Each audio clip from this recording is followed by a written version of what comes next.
Mark. It's crazy because this game was hyped up to be Williams versus Daniels, and for one fan base, it certainly lived up to the hype. For the other, well, 33 passing yards at the half. Mark, what was your just overall view of this and how it went down? Well, first off, I gotta say that you'd have been equally hyped if the shoe were on the other foot, wouldn't you? If you threw the Hail Mary that won the game, you'd have been equally hyped. But it does eat at you. My biggest thing was just from a coaching standpoint. Dan Quinn just outcoached Matt Eberflus, and that's what it comes down to. From defensively, the way they decided to approach the Chicago Bears. What do? They rushed 4 guys. They played zone coverage behind it. They dropped guys. They got into alleys. They got in the way. They took away routes underneath. And they basically got to your quarterback with just 4 guys. And they said in doing that, listen, man, we're going to give up rushing yards. We're going to go ahead and give up 100 yards to your lead running back. The way we're going to play this thing is that you're going to have to put a bunch of plays together. You're going to have to make a couple of key second down and long, third down and long throws. And we don't believe you can. And that's what they did, and they executed it to perfection. And then ultimately, at the end of the game, the play before the Hail Mary, how you don't have, and this is just, it's football 101. You have a defense that says, we're not going to let you get out of bounds. We're going to protect our sideline. And if you complete it, you're going to have to complete it with somebody protecting the sideline so you can't get out. And so you have to eat the clock. So we let the clock run in that situation. So, those things to me are that's an inexcusable mistake by Matt Eberflus and the defensive coaching staff. What I don't understand is they ran the proper defense at the end of the first half. If you remember, here was Austin Eckler just churning his legs and eating up all this meaningless yardage down the middle of the field. How can you know what to do at the end of the half, but not at the end of the game? Yeah, that I don't have it. I don't have an answer for you. It's just football 101. Protect the sideline. Make sure you tackle them inbounds. Eat up the clock. And don't let them get to a position where they can throw a Hail Mary. Because then ultimately, if you don't complete that, or you complete it and it's short, and let's say you're 70 yards away, or whatever it is, from throwing a Hail Mary. So now what is it? Now we do some hook and lateral play. We're going to have to, and we're going to have to start lateraling the ball. And that's ultimately what you're going to have to do when you're that far away. And your odds, drop even more precipitously than they already are. So how you don't understand that, how you don't defend that, and then to just come out and say, hey man, I screwed that up. Right. We should don't double down on it and say, hey, yeah, that wasn't important. What was important was the last play, and we knew we were getting to the last play. The last play doesn't happen if that play doesn't happen. So this is a faulty excuse, and it's again, like I said, it's inexcusable. There's been a lot doubling, whether you want to talk about that double down or the double duty that Matt Eberflus has been pulling. I've said all along, Mark, that he is a high-quality defensive coordinator. The track record proves it. I don't know that he is a good coach, can be a good head coach, and nothing I saw yesterday says that I'm wrong on that. What are your thoughts on head coaches pulling double duty, calling whether it's the plays on offense or the defense on defense, especially a first-time head coach who hasn't had any success winning? They're now 3-17 on the road. I just think, a lot of guys love that. A lot of guys love to be the play caller. That's what, the way they came up in the league.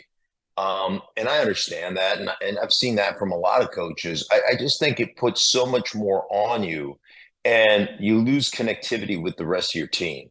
So when all of a sudden your offense is, coming off the field, you're so busy thinking about the next defensive series that you're not connecting with those guys. You're not investing into those guys. And then I think ultimately where it really struggles, and there's a lot of teams, even Andy Reid has struggled, and has been criticized for his in-game management of the game.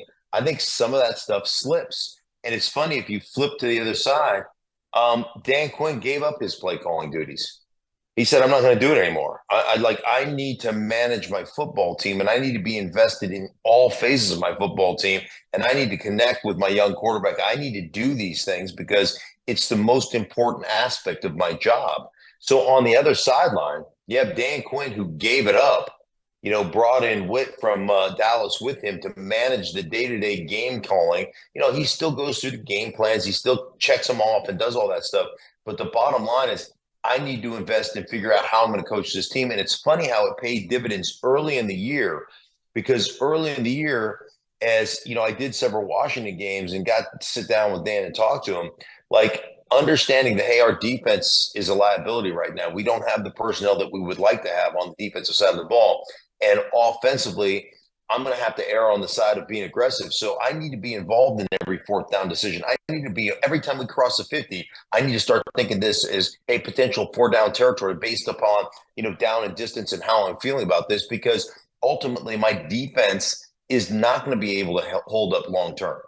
And so, these are things that you're thinking about as a head coach when you don't have the play calling duties. Hey man, if it goes the opposite way and it's fourth down and you're just thinking about, hey, I'm going to affect my defense, what am I going to call next? Like, you're losing some of that ability and some of that thought process that I think is important for a head coach to kind of manage the game. We are talking with Odyssey NFL insider Mark Schlereth, and Insider Calls are brought to you by Hellmann's Real Mayonnaise. You can purchase Hellmann's at your local Walmart, Kroger, or grocery store to add extra deliciousness and creamy flavor to your game day dishes this football season.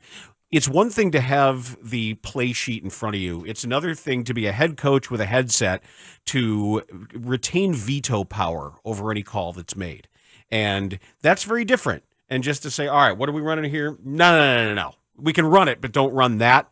And I think the fact that somehow the quality control allowed Shane Waldron's handoff or attempted handoff to Doug Kramer at the goal line, to have that happen is a failure of everybody, not just the play caller himself. Oh, I would completely agree with it. And again, it goes back down to, what is your head coach doing? Is he involved in that call, or is he worried about the next defensive series? Because, I'll tell you, as a guy who, played offensive line and had my hands taped up and every finger taped up and had my wrist guards on and my wrist taped up, like, I have no business touching a football. I have no feel for a football. And to hand the ball, singularly, maybe the dumbest play I've ever seen in all my years as an analyst, to hand the ball to an offensive lineman, I just think is stupid. Like, hey, listen, I understand it if all of a sudden you fake him through the line of scrimmage and you get him out and you're throwing it to him and he's either going to drop it or it's going to fall. If he drops it, just falls incomplete, or he's going to score a touchdown because nobody's covering that guy. I get that. All right. That one makes a little bit of sense to me. But to hand the ball in a scrum like that with your hands and your wrist tape, I could see his wrist guards on as he took the ball from the quarterback to dive into the middle line of scrimmage. Like, how that may be that, like, I'm telling you, it's one of the dumbest plays I've ever seen in my entire life. Well, and like I've played the position. I know how beat up that's the other thing, man. I think about when my kids were little, as I was a player. And, all of a sudden one of your kids come running over to jump on your lap. And I'd be like, Daddy's fingers, don't touch Daddy's fingers. Like, my hands hurt so freaking bad. Like, your hands take a beating when you play offensive line. It's just a fact of the game. Look at how mangled offensive linemen's hands and fingers are from years of playing. I just look at it and go, you can't be that dumb. You obviously don't understand everybody's issues on a football field, because that's the last guy you want touching a football. Mark, you saw how that play ended, and I'm sure by now everyone has seen how that play started with Tyreek Stevenson engaging, we'll say, with the fans in Washington. And that's crazy to me. And I want to know if that's crazy to you, one, but what do you think about punishments and what the range could be for a guy being paid to play professional football, and on what turned out to be the most important play of the game, it took him a good 4 to 5 seconds to even to realize the play was going on behind him. Yeah. It's again, another thing in a list of things that are inexcusable. That's just another one that, like, dude, what are you doing? And, those are things you're either coaching it or allowing it to happen. those are things on a disciplined football team that just don't happen. And ultimately, why do things like that go down? Because they haven't been addressed. Because I don't know, maybe you're not embarrassing your players enough. Like that's one of those situations where, when things happen, this goes back to practice. When things happen in practice, they're put on, like the teams I played for, they're put on in the team meeting, and you are publicly humiliated in front of your teammates for being an idiot. And this is just good enough to get our asses beat. And the fact that you think that this is okay as we're trying to prepare to win a game tells me that you're not mature enough. You're not ready to play at this level. And so those are things that I think are imperative to being a good football team. And I'll never, like my whole career, we would do 9-on-7 inside run on Thursdays. And it was a full tilt, full scrimmage. Everybody participates. And the next morning on Friday morning, we would show the whole drill, 10 plays or whatever it is, to the team. And our coach, offensive line coach, Alex Gibbs, would be in front of the team. He would manage the meeting. And I'm telling you what, if you screwed up on Thursday, you didn't sleep Thursday night. I'd wake up with diarrhea because I know I'm going to get eviscerated in front of the entire team and get called every name in the book. And I have watched that guy dog cuss in that meeting, John Elway, because he didn't carry out a boot fake, with enough speed and athleticism. He kind of half-assed his boot keep fake. And like there was nobody that was off limits in those meetings. And I'm telling you, like that's the kind of stuff that has to happen. And for that to go down, and ultimately, you look at when you defend that, and I've been in enough of these meetings to know kind of how they do it. They always have a couple of guys that are jumpers, a guy in front to hopefully catch any deflection that bounds forward, and a guy behind the jumpers to catch a deflection that way. And so essentially you body up the guy behind and the guy in front, and then you have a couple jumpers yourself. Like that's how it's defended.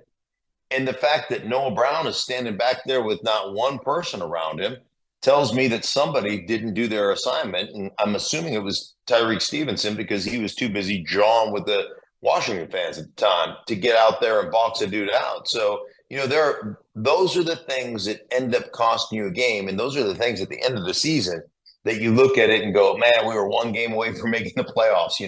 I hope that's not the case for Chicago, because you'll look to that game and go, well, there it is. There's our one game. Those decisions right there. While we're talking about public humiliation, how was Parkins today?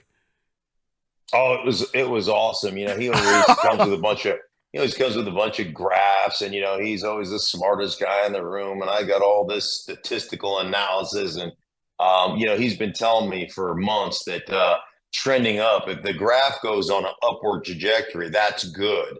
And, he's been showing me these Caleb Williams graphs that keep going up like this, right? And so it was completion percentage. I made the graph today, and then it's just this precipitous straight down drop as he completed, I think, 41% of his passes. The charts and graphs. I've got visual aids. I can prove my point. I'm not going to hear any dissent. Yeah. So I asked him to walk me through that graph, and if that was a good or bad situation. So yeah, it was very fun to have Danny on the show today, because he was like a scolded puppy that piddled in the corner of the room.